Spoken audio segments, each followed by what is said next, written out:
Ուզում եմ ասել, որ ինձ համար ակնհայտ է, որ եպիսկոպոսների հայտարարած հավաքի հետևում կանգնած է անձան վարչապետը եւ նրա նպատակն է ամբողջությամբ ենթարկեցնել իրեն եկեղեցին, որպեսզի եկեղեցու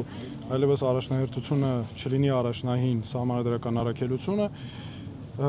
իսկ մեր սահմանադրությամբ ակնհայտ է, որ պետությունը ճանաչում է եկեղեցու ազգային եկեղեցու դերը իբրև հայաստանյան առաքելական Սուրբ եկեղեցու հայ ժողովրդի կյանքում, հոգևոր կյանքում, ազգային ինքնության պահպանման կյանքում եւ օրենքն էլ հռչակում է եկեղեցու ինքնակառավարման իրավունքը նվիրապետության սահմաններում։ Հիմա ակնհայտ է այսքանից, որ վարչապետը չունի որևէ լիազորություն միջամտելու եկեղեցու ներքին գործերին, նույն սկզբունքով էլ չունեն իշխանության որևէ ներկայացուցիչ, առավելևս պաշտոնյաներ, միջամտելու եկեղեցու ներքին գործերին։ Մենք չպետք է մոռանանք նաև, որ մեր եկեղեցին այսօր ադրբեջանական թիրախում է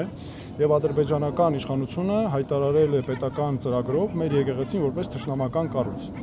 Հիմա այստեղ շատ կարեւոր է նաև գիտակցել, որ մենք չենք կարող ապրել անընդհատ ու չպետք է ապրենք անընդհատ տագնապի մեջ, անընդհատ լարվածության մեջ եւ տպավորություն լինի, որ մենք հայ ժողովուրդը պայքարում է իրար դեմ, մեր հասարակության տարբեր մասեր պայքարում են իրար դեմ, որովհետեւ այս ամենը, այս ինչ որ տեղի է ունենում, սա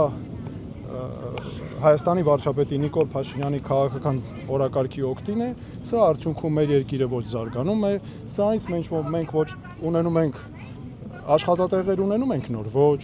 մեր երկիրը ամրանում է, ոչ